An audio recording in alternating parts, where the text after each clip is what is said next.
The number one source of friction in your engine is not what you think. Piston rings rubbing against the cylinder walls generate more friction than any other part of the engine. More friction and temperature means more wear and less horsepower. Fortunately, the team at Total Seal knows how to reduce friction and wear through innovative piston ring design. If it takes a piston, Total Seal can build a better ring.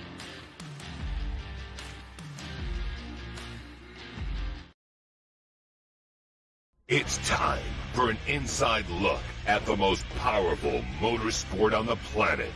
WFO Radio NHRA Nitro. This is WFO Radio. WFO Radio is back, and we're going to break down the Pep Boys NHRA Nationals with our Nitro winners. We're going to have Doug Kalitta. We're going to have Robert Hight. It is going to be great. And all I ask, since, you know, these midweek shows, right? Like we position them all over the clock, all over, sometimes at 11, sometimes at 1, sometimes at noon. And, you know, we need you to share the show. It's as simple as that. For all you NHRA fans out there, share the show, get the word out, just retweet, repeat, get it out there, because we got Doug Kalitta, baby. 50 wins. Kalitta Motorsports, 50 wins. Doug, who has done such a great job, and the racing gods, they made him wait. But we're not going to make him wait. So we're going to bring him on immediately. Fans of Doug Kalitta, fans of Kalitta Motorsports, fans of NHRA, join me in welcoming a 50-race winner, Mr. Doug Kalitta. Doug, congratulations. Thank you, Joe. Appreciate you having me on today. Yeah, thank you for making the time, by the way. I know that you're super busy. Everybody knows that you got a lot going on. But we had to celebrate this 50th win, the milestone. And I mentioned the racing gods. They made you wait, Doug. The racing gods made you wait. Was it worth the wait, Doug? Yes, it was worth the wait. No, it was definitely a special thing to have happen to get to the 50 mark. And obviously, it was a great photo of Connie and I with the sign, and got to celebrate a little bit with him. And yeah, so he was really excited too. So that was really cool. Yeah. Well, the guy is beloved. And is there a person who has supported drag racing in all its forms more than Connie Kalitta? I don't think so over the years. To bring on Alan Johnson, Brian Hewson, to make all of those changes so that you can make a run. And now it's happening. You won race 1 of the countdown. It took longer than you wanted. Of course, it always does. But here we go. We're right in the middle of it. It's got to be very exciting.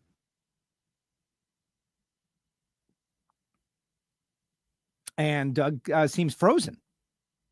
The way I see it, it usually comes right back. You know, Doug is frozen on there. I don't really know. So let's look at Connie and let's look at Doug, and he will unfreeze momentarily, because that's the way it always tends to work. Let's remove him and then bring him back. I'm going to kick him out, and he'll go right back through the same thing. He'll go back through the same portal. At least we know he was excited and happy. Let's see who's out there making comments in the WFO universe, right? Everybody saying congrats to Doug. Congratulations to Doug. Of course, to Robert and Doug. Ant Dog is out there. Everybody's saying WFO. And yeah, Doug is going to come right back in. That's the way it works. Doug is going to come right back in. And yeah, the internet, right? It's imperfect. Sometimes you freeze. But now you're there. Listen, it happens. But yeah, no, we're obviously really excited to be in the hunt here with 5 races to go. So, you know, Alan has definitely a reputation for winning championships, and I'm hoping to be part of that this year for sure. So you ran Josh Hart, you ran your teammate Sean Langdon, you ran Leah, and you ran Steve. And the thing that was similar was every run was in the 60s. Let's go back to qualifying, where the canopy car was damaged beyond repair, and you had to break out the backup car. There was a lot of conversation about it, but let's hear it from you guys. Obviously, you knew you had a good backup car, and it proved itself on Sunday and Monday. Yeah, for sure. Yeah, we took the car, put it on the jig, and it's all twisted up. So we were front half and back half in that car. So, but yeah, that backup car, we ran it up until the end of last year. So, and it was a car that we ran quite a bit. So, but yeah, it was apparently happy to get out of the trailer because it, and obviously the tune-up that Alan and Brian and the guys had plugged right into that thing, and it ran well from the first time on the track. So real fortunate. The conditions were just really good there at Reading. The track had a lot of grip, and so yeah, it was producing 60s, and that's definitely what we needed to get some of those wins. So the incident, though, what does that feel like? You got a lot of cred, and you always get cred for your driving ability, but that was right in the lights, like max speed. Did you feel anything? And your reaction, your ability to keep it straight? You lost half of your wing, you lost a lot of downforce. Like that was one that I felt like we felt lucky after you were able to get it stopped. Yeah, usually, that's probably the most dangerous thing with a top fuel car is either that front wing or the back wing. And, I usually will get the first shoot out just as I'm going across I can get it out before that, the sensor will get the second shoot. But yeah, the first one I usually get out as soon as I can, and just getting the thing slowed down was probably the key to it not having more problems than what we did. But the one thing for sure, it was loud. I was surprised how loud it was. Wow. And, really? Like I hadn't even considered that it might have been a wildly loud experience. What, the tire blowing, like bang or what? Yeah, it was just the tire exploding. But yeah, so yeah, just let it kind of coast its way and see what direction it was going. And fortunately, yeah, it was a situation that wasn't going to hit anything, and was able to get it to a stop. And so it was very fortunate for usually how those deals end up with a tire blowing. But Goodyear's done a hell of a job with that tire. I think maybe we just ran over something. I'm not sure exactly what happened, but they really didn't find anything, unfortunately. But so we'll just have to go with that. Yeah, I watched the video replay a few times, and it just instantaneous. But I wonder what you believe as someone who has been a participant in drag racing for so many years. You've had thousands of experiences, and it's sometimes difficult to figure out why. But everything seems to happen for a reason sometimes. And now you're out of that car, and now you're back in this car, and everybody wants to know. Is this the ride for the rest of the countdown? So we're definitely going to run it in Charlotte. That's all I can tell you. But like you say, that thing, it ran good, and definitely that would be my choice for sure. So we'll just kind of play it by ear. But we're putting together. Obviously, we're fixing the car that we had the problem with, and we'll get that thing fixed back up, and most likely we'll stay with our backup car would be my guess. So going from canopy to no canopy from one day to the next, we don't see that happen too often, but you get to do the back-to-back review. And so what is that like, other than, visually? I would imagine it's a little different. Sound-wise, it's got to be different. What about driving dynamics-wise? Was there a different feel? The only thing I really noticed, it's just a little louder without the canopy, but you can actually kind of see the staging, like the black section. So when you're backing up, you can kind of see where to stop versus just going by, the guy that is backing us up. He tells us when to stop. But yeah, other than being able to just see out the front a little bit easier and see the front wheels easier. The cars are identical really. So and they certainly drove the same, both those cars really drive nice. So, but the canopy's nice. It would be my choice for sure. Okay. That's a good note. You would choose, like, all things being equal, you would choose the canopy. Yeah. It's actually, it just quieter. It just, it's just comfortable. And, but again, it's whatever's the quickest, whatever works best for Alan and Brian and, Connie, obviously, whatever those guys decide is fine with me. So, whatever keeps turning those wind lights on. Right. Yeah. Let's talk about trying to do. Let's talk about Alan, because I've been checking in on the program every once in a while, and new guys, new crew, young crew, getting them trained up, getting them up to speed the Alan Johnson way. And he's like, we're 50% there, we're 85% there, and I didn't talk to him this weekend whether he's like 100% to where he wants to be, but I know he's always trying to get better. You've worked with a lot of people over the years. What's it like to work with Alan and Brian, and try your best to describe their methodology, like how they handle things? Yeah, they're obviously it's been a dream for me, to be able to get have both these guys tuned in my car, and having them on my side of the fence is something that I've raced against in my whole career, and so it's been just trying to win rounds, trying to win races, just trying to get everything organized. So that's a good question. Where Ellen would say we're at the moment, but from my perspective, we're definitely going in a really good direction. I'm pretty sure was happy with how that the car was responding to everything we were doing, and how the guys are gelling, with obviously putting that thing together consistently. So yeah, I would have to say we're definitely going in a real good direction, and it's super exciting right now for me to to be in this spot and going to Charlotte with a really good opportunity to go rounds. Yeah, well, you're 26 points out of the lead, right? So this is a countdown story where we reset, we do the playoffs. I saw you in an interview this weekend. I don't know what point it was, but maybe you'll remember. But it seemed to me that fan of drag racing Doug Kalitta was really kind of impressed at how well and how close the racing is right now. You're like, man, it's just so close out there right now. And I'm feeling it too. Robert Hight is going to be on next. He won a race by 1/10,000th of a second while running a 385.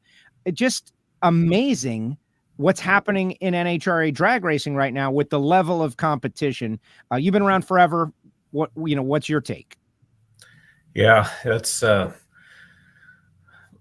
really all of the rounds that we ran were super close. I mean, like you say, it's a bunch of really good running cars, and everybody's cutting good lights. So yeah, you definitely have to be on your game, and it's the level of like you're saying, the competition level is probably as high as it's ever been.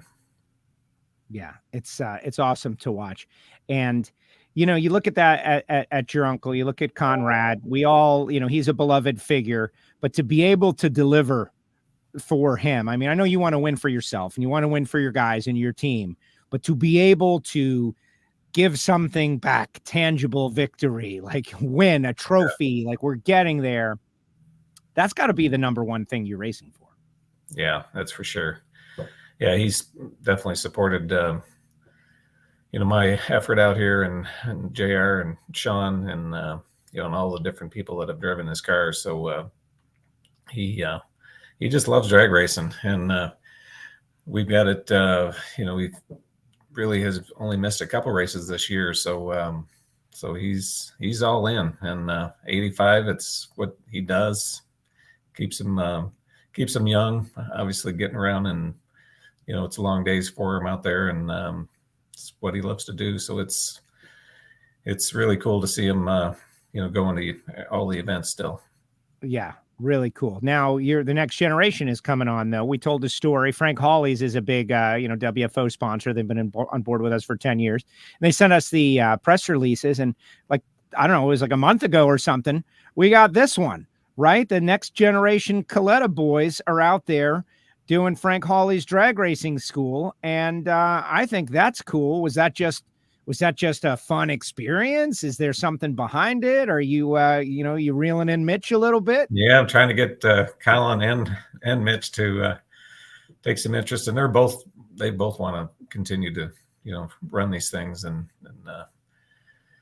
so we're just trying to, get him seat time. Fortunately, we got Sean Langdon. He runs a couple of these Super Comp cars. We haven't really done much there with him yet. He's been super busy, racing right now with what he's doing. And then Mitch is working with my company, is the finance side of the house. So he's learning all of that. And but yeah, for his whole life, he's been a soccer player, incredible player, and very coordinated. He's and it's a great team sport. My daughter still plays. She's still in college playing for the University of Michigan. But yeah, I told him, stay with your soccer goal, and one of these days, if you get to where you want to drive a car, we'll get you going here. So same with Colin. So we just feeling it out. And one of the things I think with both of them, they were kind of surprised at the acceleration of the Super Comp car, which was definitely what driving these things are all about. So but yeah, we'll just continue to try to get him seat time, and I'd really like to get him to a race and let him do some competition. But so far, he's just been out there with Frank Holly so far, and they had a good time. That's great. Well, our next guest, Robert Hight, his daughter is out there now running in Super Comp. And that's the funny thing, right? You run a Top Fuel dragster. He runs a funny car, and anybody that is focused like a family member on what you're doing, those other cars are slow, right? Those are the slow cars, except they're not. They're super fast. Yeah. It's just not compared to what you do. Yeah, no, it'll be fun. It'll be a fun experience for both of them, and we'll just try to keep them going. There you go. Doug, we're going to let you go. I know you're super busy in between races. 3 in a row right at the start. We're headed to Charlotte, zMAX Dragway, the Bellagio of drag strips, then St. Louis. But what a huge and popular victory in Top Fuel at race 1, and just fundamentally changes the story, right? Because now Justin's coming from behind. Steve's the leader. You're right in the mix. We got so many players. Sean looks fast, right? Sean is not out of this yet. It could go in any direction. So I wish you luck, and I think that you are definitely a fan favorite because of all the reasons we have discussed. So good luck, and thanks for making a little time for us here on WFO. Appreciate it, Joe. All right. Appreciate all the fans out there. All right, take care. Excellent. We'll see you this weekend. There it goes. Doug Kalitta with us here on WFO Radio. Just huge win, popular win.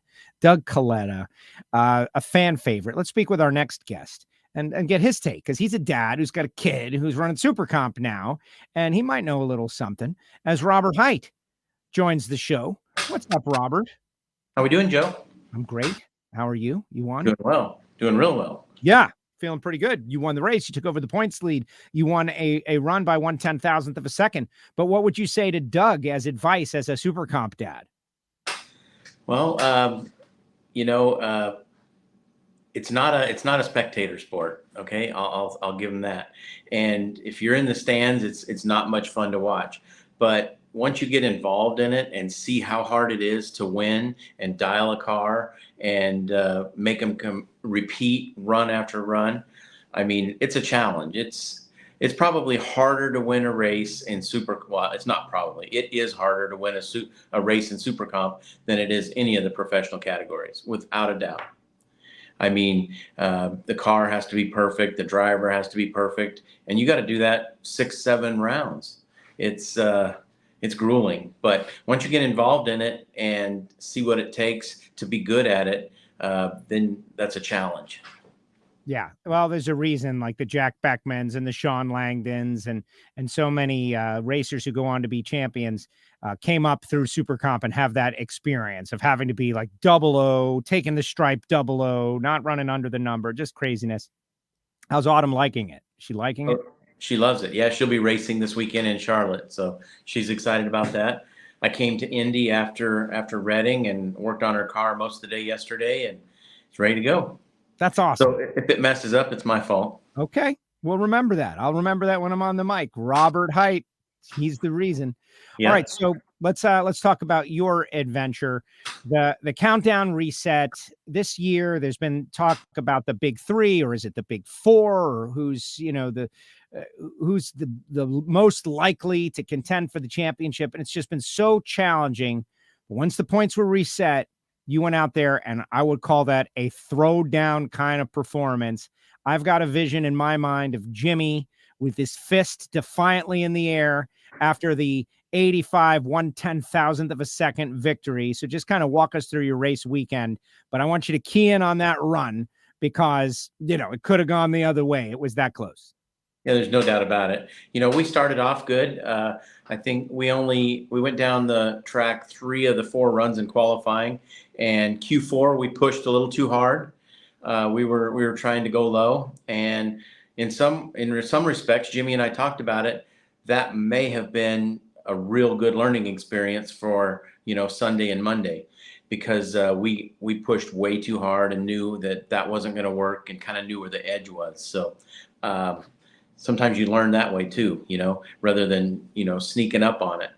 But there are no easy rounds. Jim Campbell's car, he ran a low 4-second run. So I mean, you mess up just a little first round, you're gone. You're out of there. And you don't expect to have, a big race like we did second round with Matt Hagan, in the second round. And those races will go either way. When they're that close, it's you pick them. And, I don't know. I don't like those races that close because, I mean, like I say, they will go either way. And, the next 3 times it could go his way. So we got to work on our car to make sure that they're not that close. Gotta be the run of the year. Got to do my job. That's got to be the run of the year. And I'm looking at the ladder, of course, at NHRA.com. Hopefully it's correct. But Del Worsham, I was standing on the starting line when Campbell ran 4:08, and Del was like, that's the run of the year right there. Like 4:08. My gosh, those guys got a hold of it. So yeah, you can't take them lightly. But on the other side of it, Hagan's got to run JR. And JR came out on the short end, but that's going to happen to everybody, right? There's probably going to be a brutal round 1 matchup for one of the contenders each week, just because of the math of the situation, right? There's good cars throughout. We look at what Chad Green is done and is doing, Wilkerson out there, what Tasca is doing. Like everybody has got it going on right now, but Hagan gets around JR setting up that run. 1/10,000th of a second. That has to be the best race of the year or the past few, because you both ran 85, like insanity. Yeah, it is. And, you think about that. It's not that easy to run 85 in a funny car. You've got to be on, the crew chief has to be on his game and have a good handle on the car. And then we both had 50 lights. Okay. You have to be on your game to cut a 50 light in a funny car. That is not an average light for a funny car. So like I said, that can go either way. And, I look at things a little different maybe than most drivers. And that's kind of the way I approach the call outs. You want to get those good cars early. Why give them more runs at the racetrack? And, when you look at the ladder, if I'd have been number 1 qualifier like Tasca was, that was a little bit easier side of the ladder if you look at it. Okay, well, if we would have had that, I probably would have been racing Caps or Hagan in the final and wouldn't have the points lead. So really, you want those guys. You want them on your side. You want to get them as early as you can. Hopefully it works in your favor, and that's how you gain points in this countdown.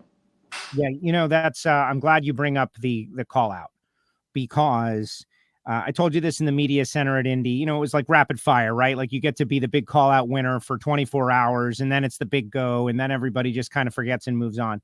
But you know how to do it right, and now you've explained your methodology. And I think even Cap said that you guys were geniuses for taking lane choice. Like that's the opportunity where you can guarantee yourself lane choice and everything exactly as you want it. 2 years in a row now. You've called out Tasca, you've called out Caps, and you've made it work. And also, nobody wants to see someone strategize about the weakest opponent. Like, that's not cool, right? Like, not cool. What's cool is when someone picks an awesome race and says, you're the guy, and that's what you've done 2 years in a row. And I just want to make sure you know that everybody's loving what you've done with that. And now we also see there's a strategy to it also. Well, and it can go the other way. Don't get me wrong. I'm not cocky here. It can go either way. But I feel you're better off to, and you know what? I think we rise to the occasion and do a better job when we're racing a better car. So, it's, hopefully we can keep doing this. I think you want to have the challenge, and you want to take those guys out early. I lost the championship by 3 points last year. Okay. If I could have got Caps, I raced him in the final at St. Louis. If I could have got him earlier that day, we'd have been the champ. There's just a lot of things, way things can go. And I just feel you're better to race those good cars as early as you can. Yeah, it's as simple as that, but not everybody does it. I don't think you're cocky, and that's the balance, right? Like, is this guy being cocky? What's the situation? Look, everybody knows you can lose at any time for any reason. It's a nitro car. It's a miracle it goes down the track at all once, let alone over and over again in championship situation. It's our job to make sure everybody knows about that. So, all right, so you get around that run against Hagan, and here we go. You're going on to the semifinal, and you had lost to Ron Capps on Sunday 4 in a row. You had beat him in the call out, but Reinhart made a big deal of it because it's kind of a shocking number. Like, for any one matchup against two top cars to go in one direction. Was that something that was on your radar? Like, hey man, we got to make it happen right here. Well, actually, I hadn't even heard that till you just told me. So, I remember the last time I lost to him was, Monday in Indy, and I lost the final in Brainerd to him. So yeah, I knew that, he'd gotten the best of us in point situations, but I didn't know it was 4. So, and it, like I say, they're close races. They can go either way. And, the next time I race Hagan, that 1/10,000th race could be on his side. It's a lot of unknown variables that you can't control. You get around Caps. They were loaded up for you. And then you got to run. I don't want to say that the handicappers were penciling in Bob Tasca, but he had a really strong event to that point. Throwing it down, Aaron Brooks going down the racetrack. But I think that the rain and coming back a new day, it's always a new day, right? You might be dominating yesterday, but today is a new day. And they smoked the tires. Chad Green, who has been really strong with Daniel Wilkerson, goes to the final round. They're knocking on the door a couple of times, but you were able to go down the racetrack and win the race and cement race 1 in the books for yourself and your team. And Cornwell Tools, right? I could tell you were a little bummed that they had to head out because you wanted to deliver the Wally to them. But talk a little bit about preparing for Daniel Wilkerson and Chad Green instead of Tasca, or do you even change the way you run based on your opponent? No, we kind of had to just go one round at a time. And, once we got by Caps, honestly, I was surprised. Tasca did have the best car on the property, in qualifying. I don't think he quite ran as good as we did on, during the race on Monday and Tuesday. But NHRA did an amazing job. You said, well, coming back a new day. Well, NHRA did a really good job to make that racetrack the same on Tuesday as it was Monday. Same as it was on Monday as it was Sunday.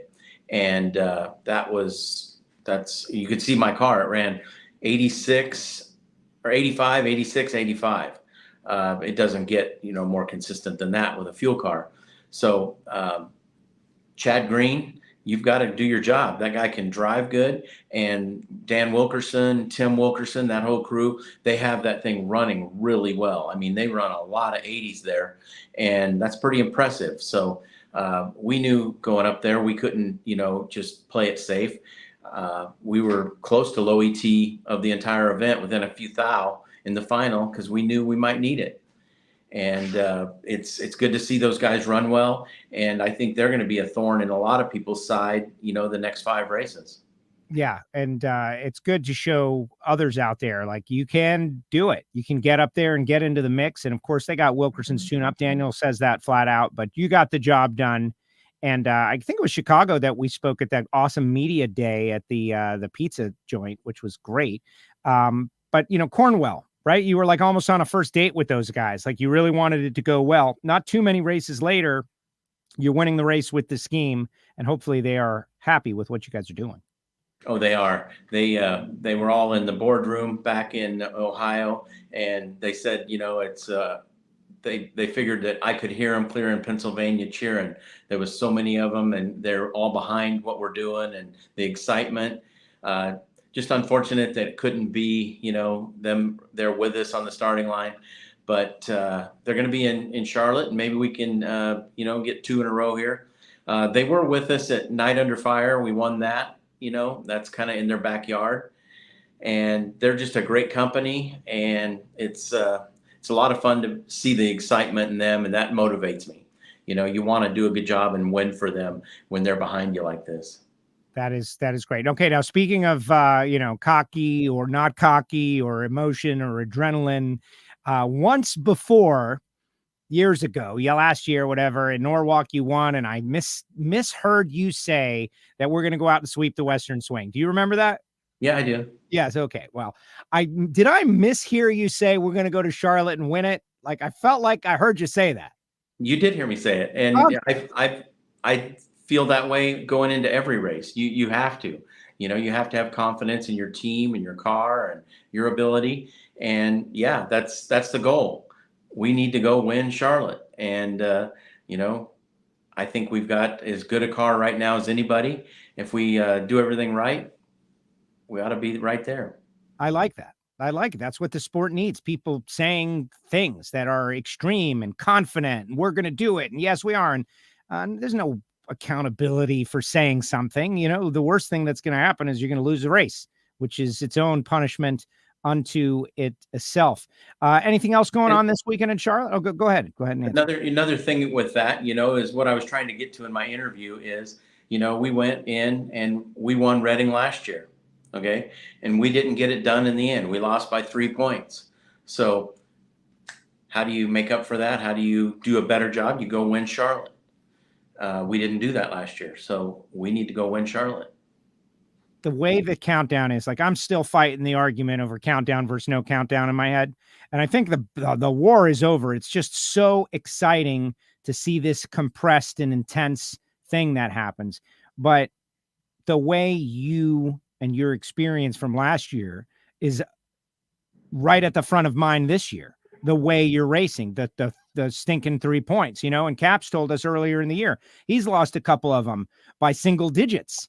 And it just, you live with it, right? It's like part of your life. It burns your soul that those 3 points, you could have got them anywhere along the way, but you came up short.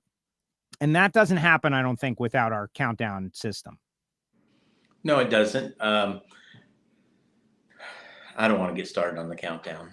There's a lot of things, It is what it is, right? Like, this is it. And maybe it's a little artificial, but we're packing you up in there. Look, Doug is 26 points out of the lead after a year of, intermediate struggle. And you can have a great countdown, a great 5 out of the first 6 races, and go to Pomona and struggle, and it's 1.5 points, and it's, I don't know. Tough, but we all know what it is, right? Like, we know what it is. And the answer, like the real harsh people out there will just be like, we all know what it is going in, and we can't struggle at Pomona, that final race. Can't struggle, especially when In-N-Out Burger is the drag strip sponsor and the In-N-Out Burger finals for the first time ever. That's going to be awesome. Yeah, that's going to be fun. And, it's a lot of our sponsors are there, AAA, and, it's a big race, a lot of pressure. So is there a track like, okay, Charlotte, you already said, St. Louis, we know you can run well there, Dallas, Vegas, Pomona. Is there a track that has got like a star on it because you feel really confident, or a question mark because you don't? No, I've done well at all of them. And, we've got to do our job. Okay. Just focus and go do our job. It's probably, like Doug Kalitta said, it's never been tougher to win. There's never been, there's 8 cars in Funny Car that have a legitimate shot here, okay, that can win. And they just got to put it together and get on a run, and they can win this championship and win races. So it's never been this tough. And, it's exciting. But we've got to, that's what I've told my team, we have to forget about Reading and move on and stay focused. Yeah, the one round at a time thing is just so true. It kind of sounds boring initially, but if you really think about it, it's the whole foundation of our sport. You can't get ahead of what you're doing. You have to focus on what you're doing. Like look at Alexis, like her car is so good. She can win any one race in front of her at any time. It's just a matter of like the situation and the timing. And that's true for multiple drivers out there. Yep. And Alexis knows how to win. She's won before, so she can do it. I'm pretty proud of my team, Jimmy, Thomas, Nate. We basically stunk up the Western Swing in the middle of the summer. We were horrible. And we changed our combination completely after that. So we've, to be where we're at right now with kind of a new combination and being as consistent it is, I think we're onto something. And I think there's more out there than what we've even shown. Excellent. But I did hear that you still want to shoot the t-shirt gun. Is that true? Hope told me that. Is that still true? Yeah, let's do it. All right. We're working on it. Me and Jason Logan are working on the perfect timing, obviously, to get you out there. You can't be in the car, right? We need you available. So we just have to work out the right situation. Is there anything you want to say to your fans out there or to the fans of drag racing as we get ready for race number 2 this weekend? Something they should be on the lookout for, something, whatever. The audience is yours. Tell them something. Well, everybody needs to tune in because there's going to be a lot of excitement every single race.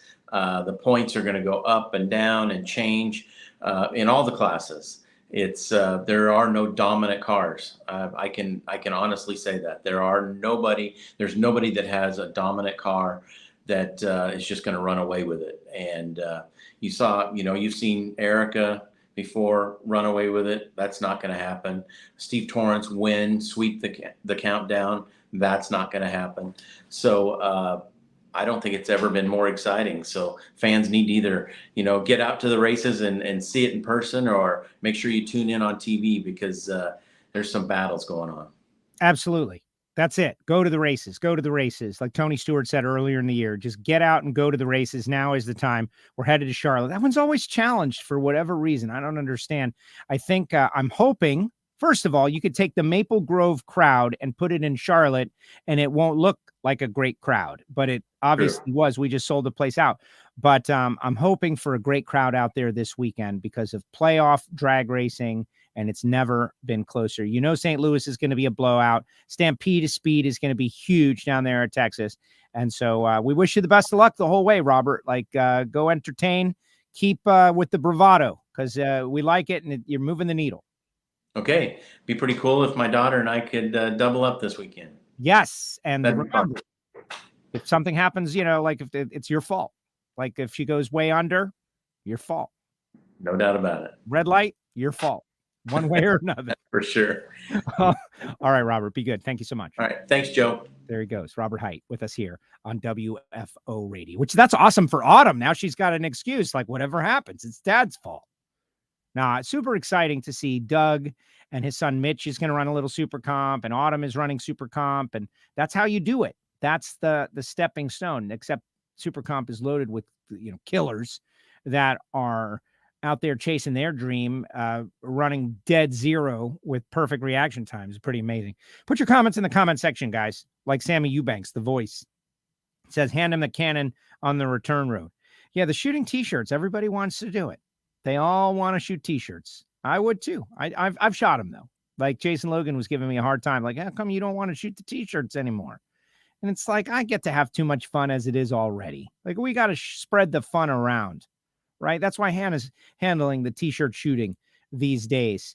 All right. I want your comments and I want your thoughts on this weekend's action, the Betway Carolina Nationals.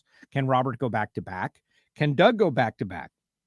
Yesterday, we had Matt Hartford and Matt Smith. Matt Smith said, if there's 16 bikes, Chip Ellis is going to try to qualify 16th, and they're going to get after Gage early.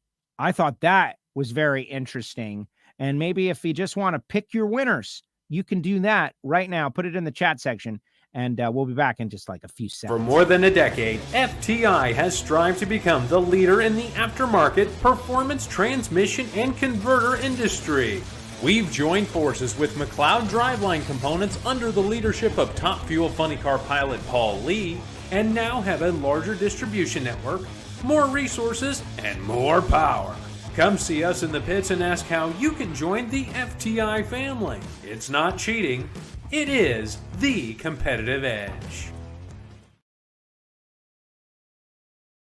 Speaking of FTI, they're going to be running little FTI decals on the TMS titanium machine driven by Paul Lee. Like, how cool is that car? The yellow. Okay, so I'm not really a yellow guy. Like, yellow is not really my thing. I know we were going yellow for many years with our friends at Mellow Yellow, but the snake car, yellow. You had, like, yellow is all of a sudden a thing. You had snake yellow versus DHL yellow. The yellow fellas in the final round of the U.S. Nationals. Now Paul Lee is going yellow. Like, yellow is all of a sudden a thing. But that is like yellow and black. Looks tough, man. Looks tough. It's going to be good to see Paul back out there. Connie Kalitta, here's the deal. You know, you can say it over and over again. The guy is beloved. And there are so many people who have great and long-standing personal relationships with him. And, you know, I don't have that, but I am thankful and appreciative. I remember me and my dad were in the breakfast restaurant at the Holiday Inn in Gainesville in like 1984. And, you know, Connie is in there. He's at the checkout line right in front of us. We chatted for a few minutes. This guy has been a cornerstone, a foundational block of drag racing for, you know, the whole time, the whole sport, the whole thing from Jump Street. And he built his company. Cameron Evans told me a long time ago, this is the way it is, that it's a racing team that has an air freight company to fund itself. It's like, what is Kalitta Motorsport? It's a racing team primarily that has an air freight company to fund itself.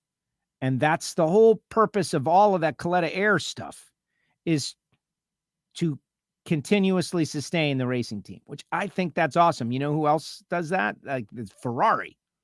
Ferrari is that. Ferrari is a racing team that sells its cars to fund its racing, like a few of them. And Ferrari back in the winner's circle. That's kind of a big deal.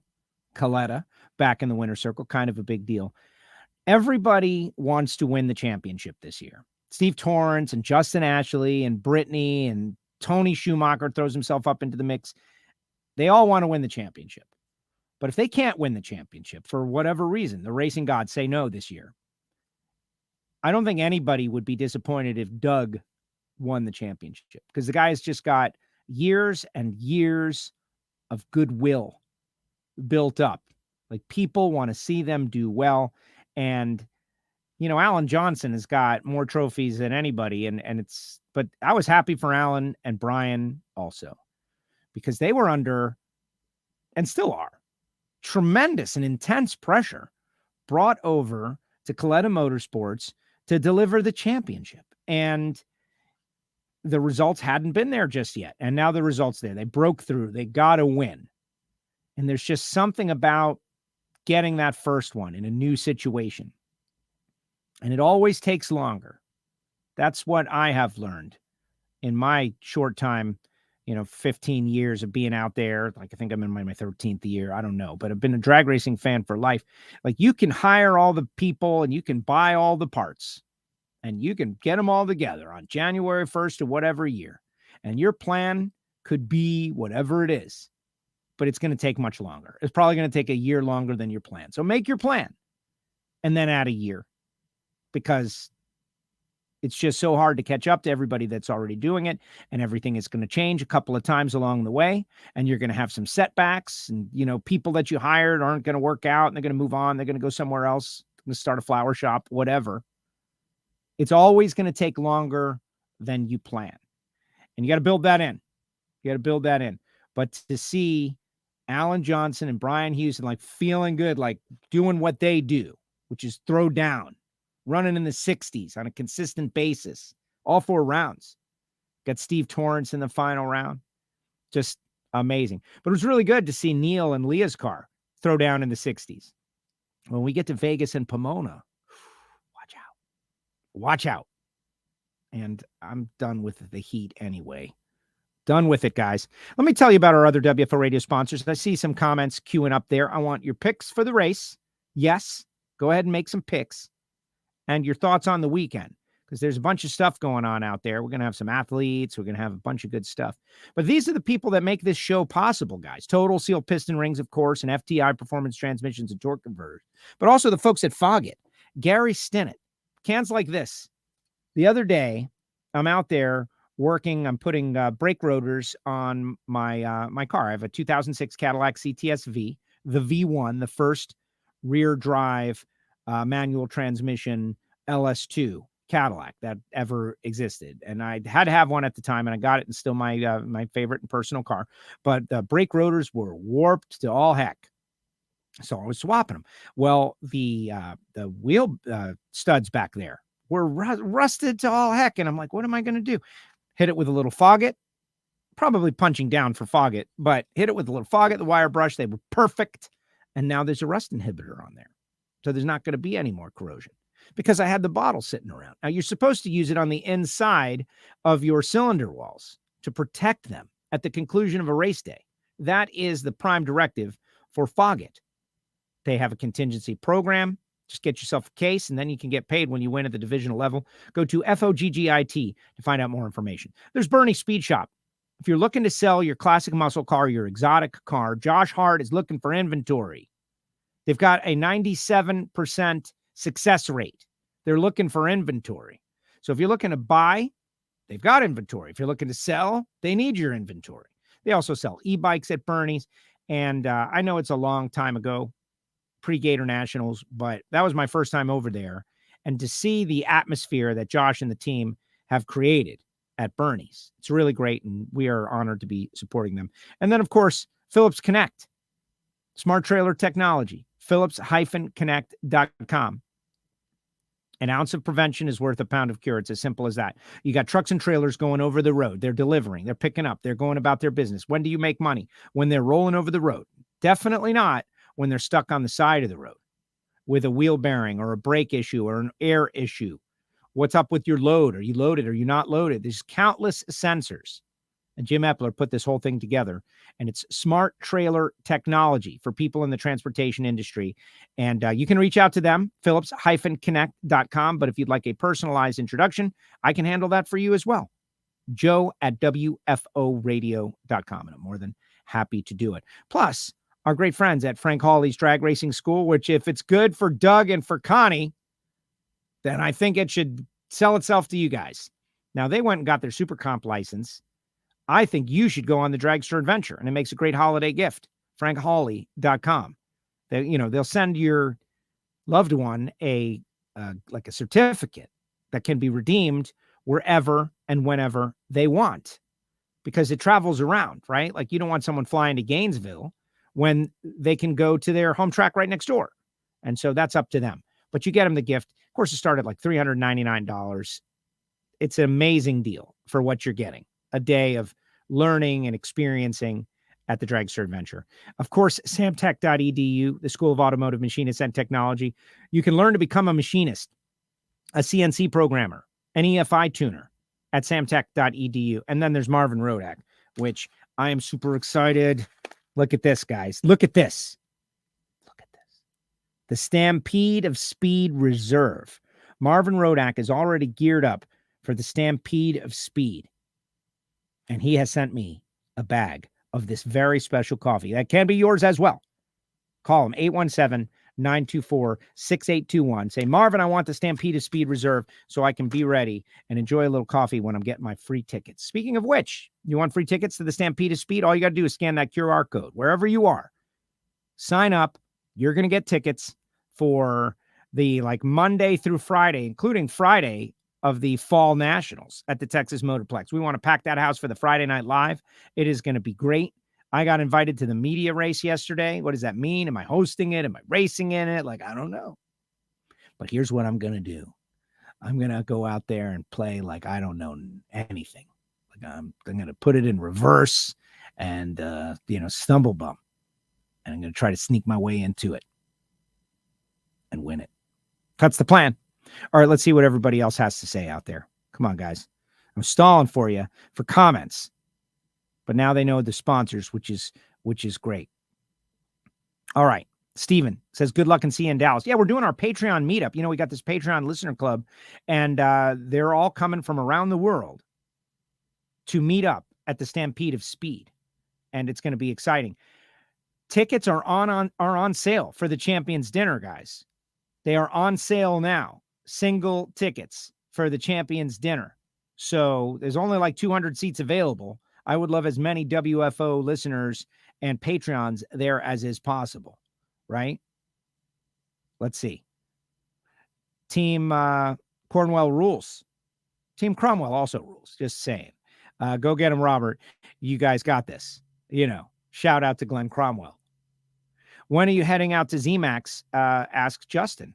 Tomorrow, I'm heading to zMAX. I will be up there, and I'm going to go visit Eddie at Garofolo's and have a wonderful meal and get ready for a big weekend of NHRA drag racing. I love the 3 in a row to start the playoffs. Let's just figure it out. FAFO. Let's find out. And that's what we're going to do. We're going to find out. Parks. He says the laundry is done. His bag is packed. He's leaving for zMAX at 4 a.m. Good job, Jim Parks. Yeah, that's what you guys got to do. You got to get back out there, man. You got to keep racing. Keep racing. It's awesome stuff. Mine's a mid-afternoon flight. I got these cats. I got to hang with the cats, right? Let's see. Monica says, Hannah rocked the T-shirt shooting at Maple Grove Raceway. Yes, she did. Absolutely. Hannah is now the official T-shirt shooter. Unless we can get some sort of VIP like Robert Hight to shoot the T-shirt cannon. But yeah, I'm the loader. That's what I do. I load and I hold up that bat like I'm angry. In the movie Stand and Deliver. Or was it Stand and Deliver? What was the one with Crazy Joe? They used to call me Crazy Joe. Now they call me Batman. Like, I just like the idea of being the guy with a bat. And you stuff the T-shirt down into the cannon, use the bat to load it. It's a whole thing. Jason Logan innovated all this stuff. I love the T-shirt cannon. I think it is great. As long as, we're not concerned it's going to have a malfunction on top of me. The first time we went out there, it was not tight. Like I go out there and I'm like, this thing is not going to work. It's very disappointing. Not quite Amber Hartford car not doing a burnout disappointing, but it was disappointing nonetheless. Kevin says, I'm going Ashley, Caps, Enders, Herrera this weekend. Okay, you're going on a thick limb with Gage, like going real thick out there. Rickety limb with Gage Herrera. But that's really interesting because Matt Smith is going to psychological war against those guys. You can see it. And the Chip Ellis, if you didn't listen to yesterday's show, you got to go back, right? Hartford was incredible. He's out there. Eddie Granaccia gave us his pick on cheesesteaks. But Matt Smith, in many ways, stole the show. He says the games are starting from round 1. That Chip is going to try to qualify 16th because they know that Gage is going to be number 1 and can try to get him early. And they're doing full psychological warfare from Jump Street because they are overmatched and they know it. And, who's got a problem with that? Who's got a problem with that? Like psychological warfare, even what happened in the final round. I know some people were annoyed by it, but you cannot force someone to beat their own team. Like you can lie to the fans and pretend that it's not happening, but the real fans feel horribly insulted by that when you do that, which is why I think Formula One, the pinnacle of world motorsport, did all the math and the algorithms and realized there's no way to police this. There's no way to do it, right? What are you going to do? You're going to disqualify someone and then reinstate someone as the winner and name them the winner when they weren't going to win. What are you going to do? You can't do it. And sometimes you just got to realize there are some things that you cannot police. And that's why prohibition went away, right? Like prohibition. Bad idea. Not cool.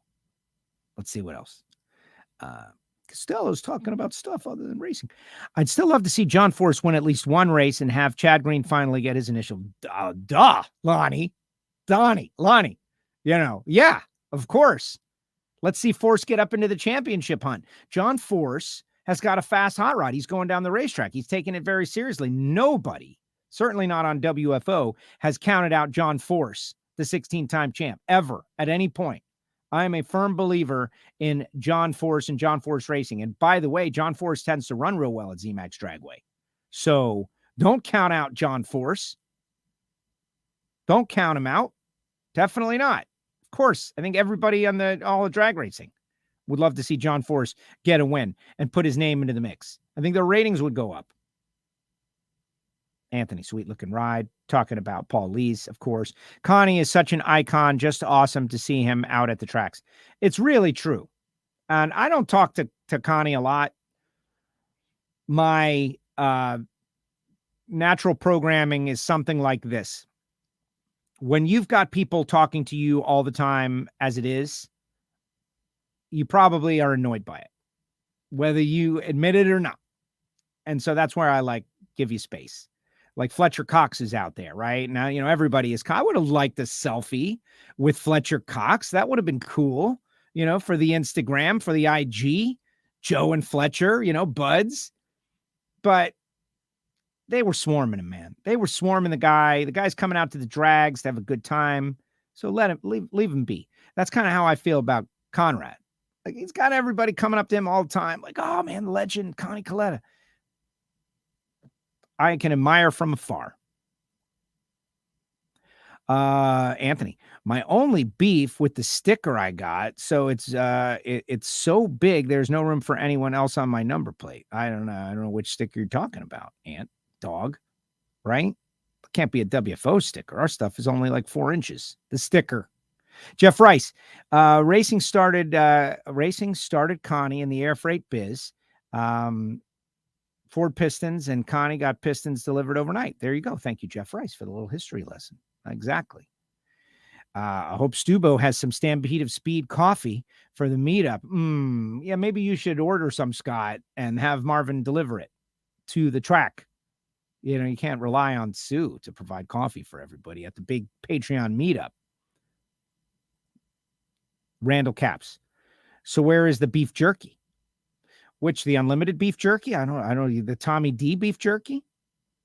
What are we talking about? Tommy D beef jerky, man. They unlimited, not a sponsor, but happy to mention them because number one, it was really good. And WFO only associates itself with products that are really good. But two, it's Tommy D. WFO with Joe makes my day. If it was allowed, I would turn it up loud and getting my treatments in the doctor's office. Art, that's great. I think you should try it, Art, and see what happens. Just let me know in advance, and I will talk to everybody in the office. Hey, everyone in the doctor's office, this is a new show. Don't worry. Art's a good guy, but he's spamming you right now. Just take it, and it'll go away. Sammy Eubanks, the voice, weighing in. Thought you were going to be impartial, Sammy. Hector Jr., Greg, JR, and Proc. Those are unconventional picks. JR obviously can go out there and win any race, and so can Greg Anderson, and so can Hector, and so can Austin Proc. But wouldn't that just shuffle the points dynamic? I think it would. Eddie. So Eddie, I mentioned the restaurant on the show, but I don't want to overdo it because it's such a secret and wonderful experience for those of us. So I'll talk about the place next week, right? Isn't that how we have to do it? Because you don't need the business this week, Eddie. You're going to be loaded. Next week, I'll tell everybody. He asked me, do I want a reservation? And I immediately think about the scene from Goodfellas where they come in the Goodfellas entrance, the back way through the kitchen and set up the table with the lamp. I'm not asking you to set up a lamp, Eddie, but it would be very cool. Let's see. The Mark Banks experience. Ashley, Caps, Hartford. So Hartford's going to win 3 in a row and Hartford's going to win the first 2 races in the countdown. Maybe because Matt Hartford is the perfect example of once you break through this glass ceiling holding you down, you learn and it becomes easier. And we certainly saw it this weekend. Not that it was an easy win. It was a very hard and challenging win. But now they've won back-to-back races for the first time in their career. They won multiple races for the first time in their career a couple of weeks ago. Did you just put less pressure on yourself? That's all. To win the first one, or the first one in a year, or the first multiple race win season, sometimes you can try too hard. You can put too much pressure on yourself, and you're not in a comfort zone. Whereas someone like Erica, I'm not saying every win is just another win for Erica. She wants to win them all, but Erica will probably tell you the same thing. Like, going after that first win was a nightmare. And then she got it, and then she got her 5th, and then her 10th, and her 20th. And she's been in the experience so many times that she knows how to handle it. So I think they're getting to that deal. Justin Ashley is there. Caps is there. All right. Mark Banks experience. We'll see. Justin Ashley, he got picked off early on a hole shot by Tony Schumacher. Antron, Tasca, Cammy, and Eddie for his 50th. Like, Doug got his 50th. Now Eddie's going to get his 50th, right? Like, the door opened and Doug got to walk in, and then it closed on Eddie. And now he's waiting, knocking at the door. Please let me in. The executive washroom for 50 race winners. It's so amazing, guys. You should see all that they get. Antron, not surprising. Tasca would not be surprising. But that's it. Like, you're not in the conversation until you're in the conversation. People want, everybody that might win is a different conversation than people who win. And that's what's up in the playoffs. That's what's up in the playoffs.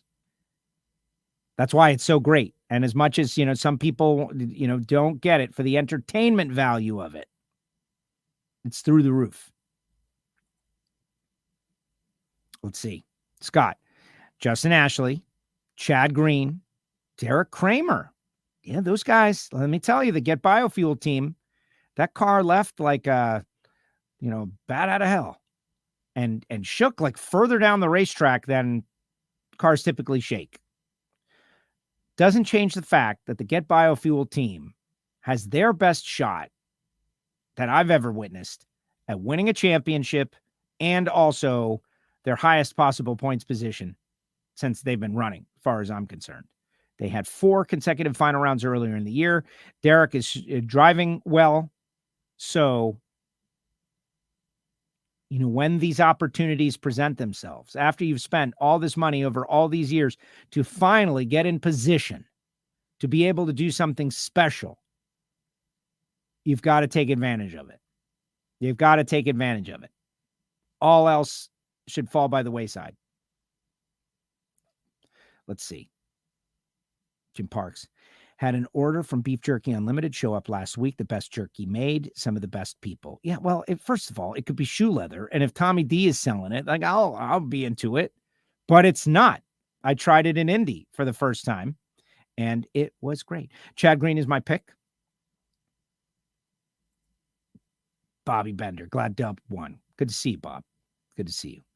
Yeah, who wasn't glad Doug won? Steve Torrence. But even Steve, after the, aggravation of losing any race wears off, I'm sure Steve, come on, Steve Torrence is primarily a passionate fan of drag racing. That's why he's going through all this expense to be a part of it, because he loves it.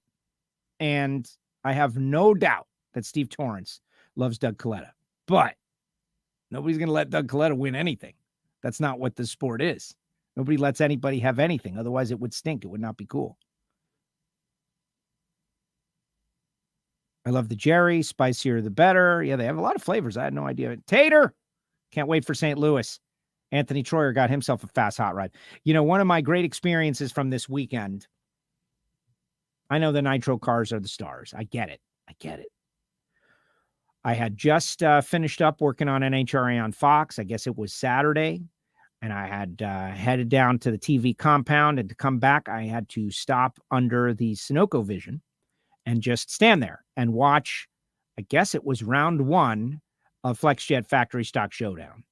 And those cars are unbelievable. They are unbelievable machines. 3,550 pounds. They're making about 1,500 horsepower. They're on a 9-inch wide tire. flat hoods, power windows, full interiors, Camaros, Challengers, Mustangs, right? And I get it. You got to go to the bathroom and buy a soda at some point. There's a comma between those two things. And so you can't sit in the grandstands for every car that goes down the racetrack. And here I am, I'm pitching super comp and super gas to you. It's stock, Reinhart, stock and super stock and comp. You can't leave for that. And you're definitely not going to leave for the alcohol cars, especially with mixed steel out there. So when can you ever go to the restroom while you're at an NHRA race? The answer is never. And that's why everybody has a bottle at their seats. Just kidding. But I'm standing there just admiring. Galvin was on the mic, just admiring this class and the racing. And those things are freaking trucking.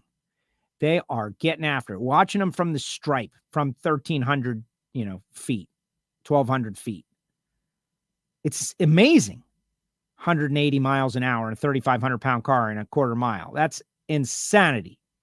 And I love the class. And I'm excited about Factory X. And oh, by the weekend, don't we have Factory X this weekend? I think we do. So very exciting stuff. Super pumped. All right, guys, that's going to do it. Thank you all for hanging out to the end of the show, right? Like, the guests leave, everybody checks out, except for you guys, the diehards. A couple of things I want to make you aware of. Champions Dinner tickets for the Texas Motorplex and the Stampede of Speed.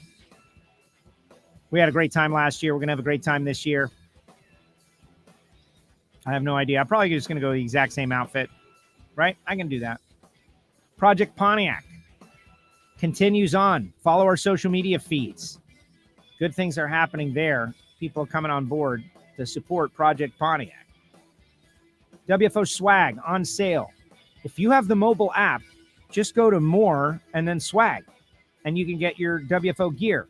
The Morris Motorsports gear is up there. The Fire t-shirts are up there. Decals and mugs and everything. Get yourself a hoodie. It's about to get cold eventually. Get in on it. Get your WFO gear. And all of this stuff makes our show better and better. Miami Hollywood classic t-shirts. We have sold a lot of those classic Miami Hollywood t-shirts, by the way. A lot. Like closing in on 100.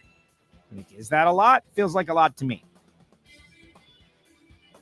My morning coffee comes in one of these. And really, it's just an exercise. It gives you a reason to tell your friend to check out WFO Radio. And I was having a conversation with our great friend Matt in Australia from Torque Calibration Services Down Under. And I thank him greatly for his support of our U.S. Nationals coverage. And he said that it was the WFO that hooked him in. It's like, and Sammy Hagar says WFO in one of the Van Halen tracks, and he saw WFO and said, I got to figure out what this is. Speaking of FAFO, he's going to find out. And he did find out. And now he's on board with WFO. All right, guys, that's going to do it. Share the show. Thanks to Doug. Thanks to Robert. We'll see you in Charlotte, the Betway Carolina Nationals. Later, guys. WFO.